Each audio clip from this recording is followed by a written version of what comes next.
یہ معاملہ اللہ کے نبی صلی اللہ علیہ وسلم کا بچوں سے تھا۔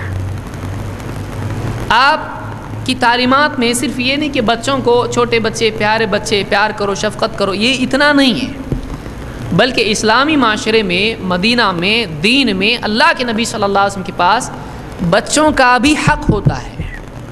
اسلام میں بچے بھی ایک انڈیویجول ہیں، ان کی ایک شخصیت ہے، ان کا ایک حق ہے، اور ان کو بھی کاؤنٹ کیا جاتا ہے، گنا جاتا ہے ان کو۔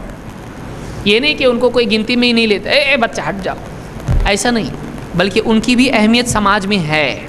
یہ ہم کو اللہ کے رسول صلی اللہ علیہ وسلم سے ملتا ہے۔ ان کے ساتھ بھی حقوق میں انصاف اور عدل کیا جانا چاہیے، ان کے ساتھ بھی یعنی ان کو اہمیت دینا چاہیے۔ یہ اسلامی معاشرے کے اصولوں میں سے ایک اصول ہے۔ آئیے دیکھتے ہیں۔ نعمان بن بشیر کہتے ہیں کہ ان امہ بنت رواحہ، ان کی والدہ بنت رواحہ، سألت اباہ بعد الموہبہ من مالہ لابنہا، کہا کہ میری امی نے میرے ابو سے کہا کہ میرے بچے کو کچھ ہدیہ دو۔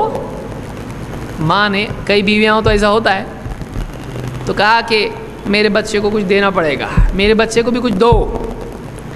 فالتوا بہا سنتن، ایک سال تک وہ ٹھہرے رہے، کچھ دیا نہیں، دیا نہیں، دیا نہیں، حالات کے بننے کا انتظار کرتے رہے۔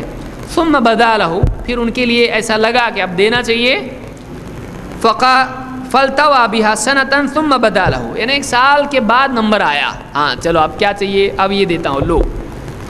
فقالت لا ارضى حتى تشهد رسول اللہ صلی اللہ علیہ وسلم على ما وهبت لابنی، ماں نے کہا ایسا نہیں چلے گا، میں راضی نہیں ہوں گی جو آپ دے رہے ہو اس پر، جب تک کہ آپ اللہ کے رسول صلی اللہ علیہ وسلم کو گواہ نہ بنا لو آپ جو کچھ دے رہے اس کے اوپر، نبی سے سینکشن کرا کے لاؤ ایسا ایسا دے رہے، اس کو دے رہے۔ فأخذ ابی بیدی وانا یومئذ غلام، کہتے میرے ابو نے میرا ہاتھ پکڑے، اور بچہ ہی تھا اس دور میں غلام تھا، تھوڑا سمجھدار تھا، ہاتھ پکڑ کے لے گئے اللہ کے رسول صلی اللہ علیہ وسلم۔ فأتى رسول اللہ صلی اللہ علیہ وسلم، اللہ کے رسول صلی اللہ علیہ وسلم کے پاس مجھ کو لے آئے۔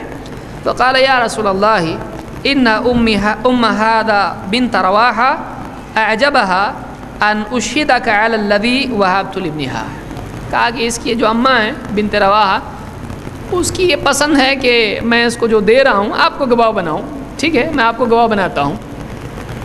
فقال رسول اللہ صلی اللہ علیہ وسلم یا بشیر، آپ نے کہا اے بشیر، الک ولد سوا ھذا، اور بھی بچے ہیں کیا اس کے سوا، یعنی اس کے علاوہ اور بچے ہیں؟ قال نعم، اور بچے ہیں، وہ ہم دو، ہمارے دو والے تو تھے نہیں، ابھی تو اور بھی ہم دو، ہمارا ایک لوتا، اب معلوم نہیں آگے کیا ہوتا ہے۔ الک ولد سوا ھذا، اس کے سوا اور بچے ہیں تمہارے؟ قال نعم، اور ہیں بچے۔ فقال اکل لہم وہبت لہ مثل ھذا، کہا یہ جو اس کو دیا ہے ایسا سب کو دیا کیا ایسا، یعنی اس بچے کو جو دے رہے ہو کیا سارے بچوں کو عطیہ دیا ہے؟ قال اللہ، نہیں ان کو تو نہیں دیا، اس کو اکیلے کو، ایک کو دے رہا ہوں باقی کو نہیں دیا۔